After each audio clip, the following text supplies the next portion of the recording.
Hi friends, welcome to Prema's kitchen. இன்றைக்கி வந்து நம்ம எக் பேப்பர் பார்க்க போகிறோம். இதுக்கு வந்து நான் 3 எக்கை பாயில் பண்ணி கட் பண்ணி வச்சுருக்கிறேன். அந்த பவுலுக்கு சமமாகவே ஆனியனுமே நல்லா சின்ன சின்னதாக நம்ம வந்து எக் ஆம்லெட் போடுறதுக்கு எப்படி கட் பண்ணுவோமோ அந்த மாதிரி கட் பண்ணிக்கோங்க.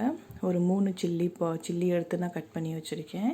கொத்தமல்லி கொஞ்சம், கருவேப்பிலை கொஞ்சம், ஜிஞ்சர் கார்லிக் பேஸ்ட்டு, அப்புறம் ஒரு 4 இல்லைன்னா 5 பல் பூண்டு நச்சு வச்சுக்கோங்க. அவ்வளோதான். இதுக்கு வந்து நம்ம வந்து பெப்பர், இப்போ 3 முட்டைனா இந்த ஸ்பூனில் 3 ஸ்பூன் அளவுக்கு நான் பெப்பர் போடுவேன். அப்புறம் கொஞ்சம் மஞ்சள் பொடி, உப்பு, அவ்வளோதான் இதில் நம்ம சேர்க்குறது. உங்களுக்கு கலர் வேணும் அப்படின்னா நீங்கள் காஷ்மீரி சில்லி பவுடர் போட்டுக்கிறலாம்.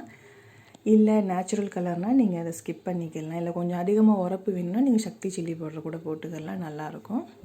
ஸோ எந்த பவுலில் உங்களுக்கு முட்டை வருதோ அதே மாதிரி இன்னொரு பவுலில் சமமாக ஆனியன் கட் பண்ணி வச்சுக்கோங்க. பெருசாக கட் பண்ணாதீங்க, ஏன்னா அது குக் ஆகிறதுக்கு கொஞ்சம் டைம் எடுக்கும். அந்த டைமில் அது வந்து ரொம்பவே குக் ஆகிடும். ஸோ நல்லா இருக்காது.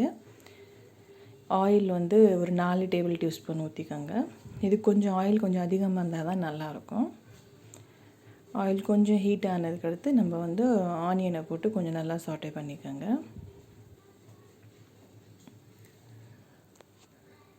கொஞ்சம் ஹீட் ஆயிடுச்சு. இப்போது ஆயிலே தெரியுது உங்களுக்கு கொஞ்சம் ஹீட் ஆனது. இப்போ நம்ம வந்து ஆனியனை சேர்த்துக்கலாம். ஆனியன் சேர்த்து கொஞ்சம் நல்லா மிக்ஸ் பண்ணிக்கோங்க. இது வந்து நார்மல் ரைஸ்க்கு நல்லா இருக்கும். டால் வச்சுருக்குறோம், இல்லை மீன் குழம்பே வச்சுருக்கீங்க அப்படின்னா கூட இது வந்து நல்லாயிருக்கும். குழந்தைங்களுக்கு கூட கொடுக்கலாம். அதுக்கு தான் நம்ம வந்து பெப்பர் வந்து பார்த்து சேர்க்கணும். அதே மாதிரி உரப்பு நம்ம பசங்களுக்கு கொடுக்குறோம் அப்படின்னா பெப்பரும் உரப்பும் வந்து கொஞ்சம் பார்த்தே சேர்த்துக்கோங்க. அந்த அளவுக்கு வந்ததுக்கு அடுத்து தான் நம்ம ஜிஞ்சர் கார்லிக் பேஸ்ட் மட்டும்தான் இப்போ நம்ம மிக்ஸ் பண்ண போகிறோம். மொத்தமாக அந்த நச்சு வச்சுருக்கிற கார்லிக்கை இப்போ போட்டுறாதீங்க. அது வந்து நம்ம கடைசியில் அந்த ஃப்ளேவருக்காக நம்ம கடைசியில் தான் அதை நம்ம போடுவோம். இப்போ வந்து ஜிஞ்சர் கார்லிக் பேஸ்ட்டு அந்த ஸ்மெல் போகிற அளவுக்கு கொஞ்சம் நல்லா சாட்டே பண்ணிக்கோங்க. மிக்ஸ் பண்ணிக்கோங்க நல்லா.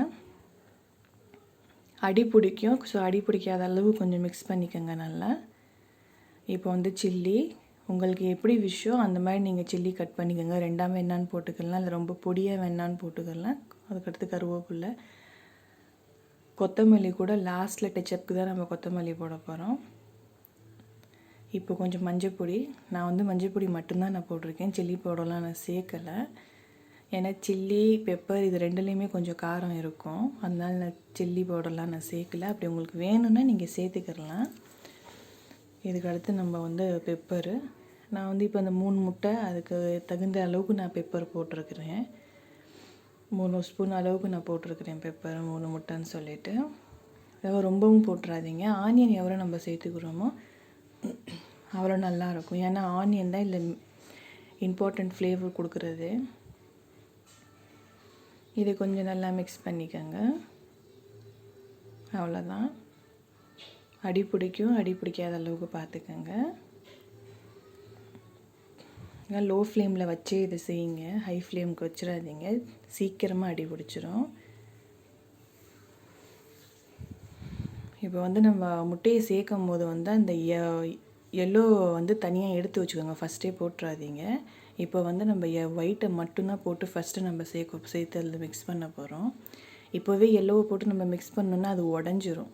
ஸோ நல்லா இருக்காது. அதனால் ஃபஸ்ட்டு இதை போட்டு மிக்ஸ் பண்ணிக்கோங்க. உப்பு உங்களுக்கு எவ்வளோ தேவையோ அந்த அளவுக்கு நீங்கள் உப்பு உங்கள் டேஸ்ட்டுக்கு ஏற்றபடி நீங்கள் உப்பு போட்டுக்கோங்க. கொஞ்சம் நல்லா கலர் வந்து அந்த இதுக்கு மாறிடட்டும். ஃபுல்லாக ஒயிட்டாக இருக்குல்ல, அது கலர் கொஞ்சம் மாறணும். கொஞ்சம் மாறினதுக்கு அடுத்து இப்போ வந்து நம்ம அந்த முட்டையோடைய எல்லோ பாட்டை சேர்க்கும் போதே அந்த நச்சு வச்சுருக்கிற பூண்டையும் சேர்த்துக்கிறணும். கண்டிப்பாக இந்த வீடியோ உங்களுக்கு எல்லாருக்கும் பிடிக்கும்னு நம்புகிறேன். ரொம்ப சிம்பிளான டிஷ்ஷு, ஈஸியான டிஷ்ஷு, குயிக்காக நம்ம இதை ரெடி பண்ணிடலாம். ஆனியன் கட் பண்ண தான் கொஞ்சம் டைம் ஆகும், மற்றபடி இதில் வந்து வேறு எதுவும் இல்லை. ரொம்ப குயிக்கான டிஷ்ஷு தான், நல்ல செம்ம டேஸ்டியான டிஷ்ஷும்.